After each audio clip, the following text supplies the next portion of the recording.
Hello everyone and welcome to Skincare with Hyram. If you don't know who I am, my name's Hyram and I'm passionate about teaching you how to perfect your skincare routine. So make sure you subscribe to my channel and hit the notification bell so that you can see my videos every single week. It is time for a type of video that I love to watch on YouTube, but you rarely find anymore. A Q&A. I honestly don't know why that is. Like, I absolutely love watching Q&A videos and just learning more about YouTubers and like their personal lives. I don't know. It's been like a year, I think, since I did my last Q&A video, so I am well overdue. And while I do this Q&A, I'm going to be trying out multiple products from YesStyle because I've been sponsored by YesStyle in this video. I am so excited. If you guys don't already know, I've worked with YesStyle in the past. I'm personally a fan of them because they're like a huge online retailer that carries so many types of Korean skincare that you can't get here in the US. I'm personally a big fan of the company, and it's thanks to you guys that I'm able to get a sponsorship with them, so thank you so much. They sent me an ultimate hydration box, which is basically a box of some of their top selling products that address moisture because we are approaching winter, and be as oily as I am in Hawaii and with the humidity, we're actually coming closer into winter, which is where I start to experience dryness across certain areas of my skin. And I definitely have been feeling it lately, so I do need a little bit of hydration, so I'm hoping these products will work well. So while I'm doing the skincare routine, I'm going to be answering questions that I asked you guys on Instagram last night. You guys were insane. The amount of questions that you sent me are crazy because let me just tell you, you broke Instagram. I don't know how that's possible, but it broke. Like, I was getting so many responses that Instagram glitched to where it wouldn't show me the responses. It just kept repeating like the same 3 responses because I guess I was getting too many. I don't know. So thank you guys so much for all of the questions that you sent in. I'm super excited to answer them. So the first product I'm going to use is this GPS Home Spa Kit Mask. It has a cleanser, which I already used, which is why I look red as fuck, because you know how reactive my skin is. But it's a biocellulose mask, which is really interesting. I don't think I've actually used a mask like this before because usually my masks just come in like the jars. But I am intrigued. This one has a ton of hydrating seed oils, which are like great antioxidants and really good for moisturizing the face, which is definitely what I want. Let's see how this works. Ooh. This is so trippy. It feels so cool. Watch what I discovered.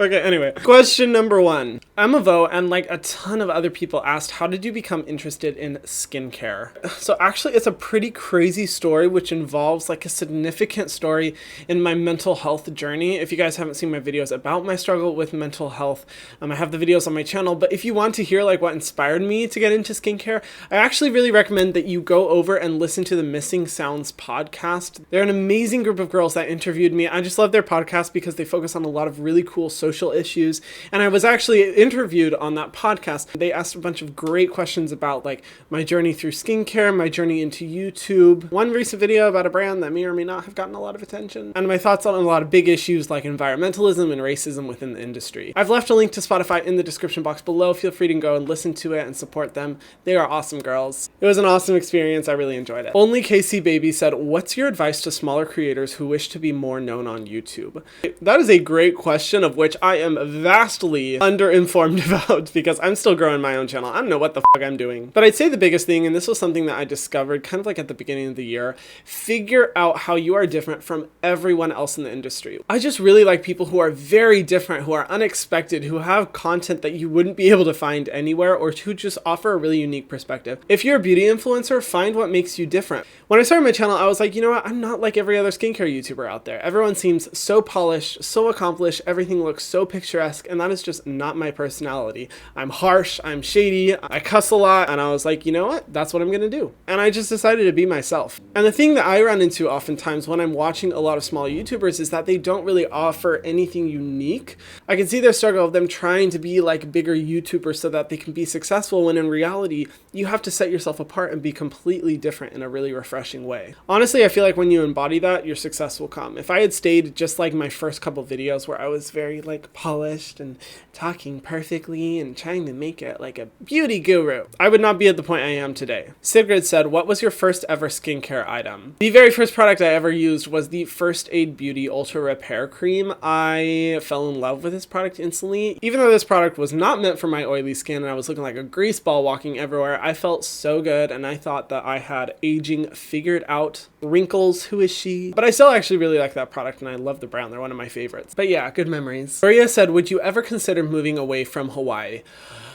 Oh, girl, you don't even know. This has been a struggle for the last year for me, honestly. Like, I have really been considering leaving Hawaii because, not gonna lie, when it comes to the cosmetics industry, and specifically the cosmetic influencer industry, literally LA is the mecca of influencer marketing. It's just the best place to be. The amount of parties and events and networking, collaboration, sponsorship opportunities that you get just from being located in LA is like really intense. And I know that if I were to move to LA, I could see some pretty rapid growth in my channel. But I love Hawaii so much. Like, you guys do not even understand. When I just vacation on the mainland for like 3 days to a week, by the third day, I'm already like, oh man, I miss Hawaii so much. I can't wait to go back. Why am I homesick already? I just absolutely love it here. I feel like it represents my personality. It's a good balance of everything, and just the nature is incredible. That being said, I am considering moving to LA just for like a year to build up some opportunities, see how well it works for influencer marketing, and to build my channel, and then hopefully in the future, move back here. But I have been seeing some relatively good growth on my channel, so honestly, if I don't need to move to LA, I'm not going to. I also think Hawaii has a lot of really unique opportunities for like creating content, and I'm not sure if it really aligns with my channel, but if you guys want to see like content about my life in Hawaii and the beaches and the hikes and what my day-to-day routines are, like, let me know in the comment section, because I would love to make those videos, but I don't know if I've seen like a lot of interest. Oh, this is kind of hard to peel off. That actually feels really good. This one is actually really nice, and my skin doesn't feel super sticky, which is really refreshing, because that's one thing I hate about skincare masks, is that they leave your skin so freaking sticky afterwards. Next, I'm going to be going in with my favorite products that they sent me. I'm super excited because a lot of you guys have requested me to review this brand. It is Pyongkang. Did I say it right? I think I'm like so proud of myself for saying it right. This box, which I ended up putting the products back in because I've been using these products for like a week and a half, is so freaking pretty. One of the reasons I love Pyongkang is because they focus on really simple ingredients, and they're all fragrance free. In addition, these two have glass packaging, which I love. So I'm gonna go in with my favorite product from them so far. It's the Essence Toner. I love how this has been making my skin feel, because essences are really hit or miss for me. Some essences can be so ultra hydrating that it just feels like my skin is so greasy afterwards, but this one absorbs really nicely. Okay, so one question I got, I remember seeing it, but then because of the Instagram glitch, I wasn't able to like see who asked it afterwards, so I apologize. And I only remember this question because I was thinking about it for a long time. They said, what is your least favorite part of being a YouTuber? Honestly, there's a few different things that I could choose. I really, truly have nothing to complain about, because I love YouTube so freaking much, and I'm getting to the point, I'm almost there to where I'm able to do YouTube as my job, which is just crazy to me. So I'm going in with the moisture serum from Pyongkang just on my dry cheek area. I'd have to say how time consuming YouTube is. People do not realize I have 2 jobs in addition to YouTube, and usually with those 2 jobs I was working about 55 hours a week, and then in addition to that I usually spend about 40 to 60 hours working on YouTube. So honestly, like, I'm not joking when I say usually in terms of free time per day I have about an hour of free time, and I like truly mean that, because the rest of the time I'm working. And while I love working on YouTube, sometimes like all of this together is a little intense, and because of that I don't have friends. And honestly, I don't really mind that, because I don't really like people anyway, so it kind of works out. When I used to watch YouTubers and they were like, oh my gosh guys, it's so much hard work, I would be like, oh my gosh, girl, you do not know. Like, I grew up on a ranch. I had to bale hay and work with cattle. That is hard work. But I have to say it's a different type of hard work, because here's the reality. A lot of people see YouTubers of having like this glamorous lifestyle where all they have to do is just edit videos, post Instagram pictures, and that's what they do. But a lot of people don't realize that in order to get to that point, you have to do all of this in addition to your normal jobs. So that means you don't have any time for friends. You don't have any time to relax. You don't have time for movies or TV. And for the majority of people, it'll be a good 2 to 4 years of just constantly working in addition to your normal day job before you're able to only do YouTube and Instagram as your primary job. That being said though, I absolutely love what I do, and honestly, like, when I'm working at my normal day jobs, I am looking forward to getting home so I can edit videos and work on more content. I'm going to be going in with this bubble lip mask that you leave on for like 30 seconds and then wipe off. It's like a bubbling exfoliating treatment. It does have some like citrus-based essential oils that I'm personally not a fan of, but you only leave it on your skin for like 30 seconds before taking it off, so it's not too big of a deal to me. Mwah. Mwah. Which actually leads into my next question from Jay Schlee. What's your take on well-formulated products that contain minuscule fragrance? So this is something that I wanted to talk about for a while. I'm going to be going in with Pyongkang Yul, the nutrition cream. I've been using this like at night times. This will be the first time I use it during the day, so we'll see how it works. So here's the thing about fragrance. I am definitely adamantly against fragrance. I don't like it in my skincare products because in my opinion, it doesn't offer a lot of, it doesn't offer a lot of benefits that you absolutely need. It really is just there to give it a good smell. However, I will say fragrance is not skin suicide. It is not killing your skin to use 1 or 2 products with fragrance in them.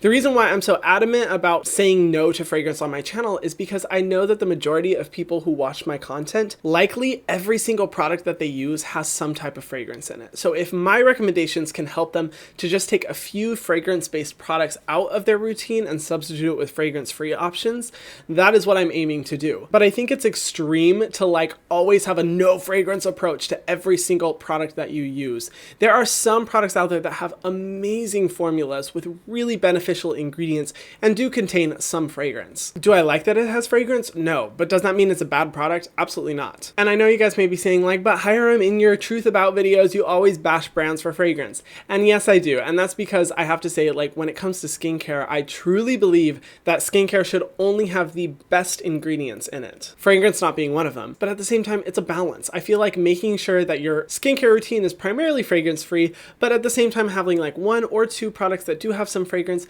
isn't going to kill your skin. It should be all about maintaining that balance and just making sure you're listening to the health of your skin. Also, by the way, if you're wondering why my skin has gotten continually red throughout this skincare routine, it's because my skin always gets super red whenever I touch it. I literally go like that and it'll look like I was grazed by a bullet. It always takes 30 minutes for my skin to just like calm down after all the touching that I do. Amber Roan says, as a licensed esthetician, I need to know why you won't get your license.